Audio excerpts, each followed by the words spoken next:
नियोजित शिक्षकों की मांग एकदम जायज़ है और अभी कल जो विधानसभा में माननीय मुख्यमंत्री जी ने जो घोषणा किया, उसके बावजूद भी उस घोषणा के आलोक में भी आपने देखा कि किस तरह से के पाठक ने उलट दिया फैसला को। बहुत ही अत्याचार हो रहा है नियोजित शिक्षकों के साथ। का जो डिमांड है उनको सरकारी कर्मी का दर्जा देने का या 10 से 4 बजे तक का वो कार्य अवधि का, तो ये सब उनका डिमांड जायज़ है। हम लोग अभी भी जो पढ़े हैं वो 10 से 4 बजे ही पढ़े हैं। परीक्षा से पास करने के बाद वो टीचर बने हैं, उसके बाद बार बार उनको परीक्षा के दौर से ही गुजरना पड़ेगा, तो ये तो बहुत ही गलत बात है। एकदम तानाशाही है, ये जो नौकरशाही है, नौकरशाहों का बोलबाला है। पाले से अरवल विधायक महानंद सिंह हमारे साथ जुड़ेंगे, बात करेंगे। महानंद जी, इन दिनों नियोजित शिक्षकों का मांग काफ़ी ज़्यादा उठ रहा है, विपक्ष के द्वारा, खासकर आपकी पार्टी के द्वारा उठाया जा रहा है। ऐसे में नियोजित शिक्षकों की मांगों को कैसे देख रहे हैं? नियोजित शिक्षकों की मांग एकदम जायज़ है और अभी कल जो विधानसभा में माननीय मुख्यमंत्री जी ने जो घोषणा किया, उसके बावजूद भी उस घोषणा के आलोक में भी आपने देखा कि किस तरह से के पाठक ने उलट दिया फैसला को।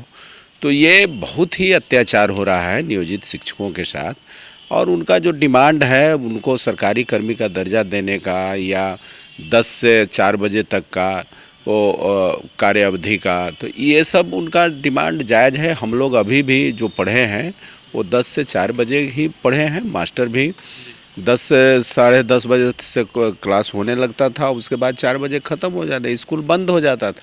तो इस 5:30 बजे जो है ये कहाँ से भाई लोग रहेगा। वो जो सारे बच्चे चले जाएंगे, उसके बाद कुछ बच्चों को रखना, उनके ऊपर पढ़ाई के मामले में उसको प्रभाव पड़ने के बजाय उसके ऊपर और बोझ ही बढ़ेगा साइकोलॉजिकली। लगता है कि ये के पाठक जो है उसको चाइल्ड साइकोलॉजी के बारे में समझ नहीं है। बच्चे जब सारे बच्चे चले जाएंगे घर और कुछ बच्चों को रखा जाएगा, ऐसे ही साइकोलॉजिकली उस पर एक दबाव बनता है। सक्षमता परीक्षा का भी लगातार विरोध हो रहा है महानंद जी। ऐसे में नियोजित शिक्षक खासकर सक्षमता परीक्षा का विरोध कह रहे हैं कि हम नहीं देंगे। एकदम सही कह रहे हैं। अब कह रहे हैं कि इतना दिन से वो पढ़ा रहे हैं, आपने मान लिया है टीचर, उसके पहले भी आपने टेस्ट परीक्षा से गुजरा है, उन टीचरों ने गुजरा है, कई टीईटी और क्या क्या एसटीईटी, ये सब जो है परीक्षा से पास करने के बाद वो टीचर बने हैं। उसके बाद बार बार उनको परीक्षा के दौर से ही गुजरना पड़ेगा, तो ये तो बहुत ही गलत बात है। उनको जो टीचर हैं ही, जो उनको एकदम सरकारी कर्मी का दर्जा तुरंत दे दिया जाए और उसके बाद जो करना है सो अपना करें। बिना सेवा शर्त जिस तरीके से मांग कर राजकर्मी का दर्जा, ऐसे में अब जाकर काफ़ी आक्रोश में नजर आ रही नियोजित शिक्षक। देखा जाए तो 3 अटेम्प्ट से 5 अटेम्प्ट कर दिया गया परीक्षा, उसके बाद भी हटाने की बातें हो रही है। इसके साथ ही और भी कई सारी विसंगतियां बताई। आंदोलन होगा सदन से लेकर के सड़क तक। जो हम लोग का जो काम है, सरकार में थे तब भी हम लोग सवाल उठा रहे थे, लड़ाई लड़ रहे थे। आज भी जब विपक्ष में है तो और ज़्यादा जोरदार तरीके से आवाज़ बुलंद करें। क्या माना जाए, अधिकारियों का बोलबाला है नीतीश सरकार के तमाम पूरा एकदम तानाशाही है। ये जो नौकरशाही है, नौकरशाहों का बोलबाला है।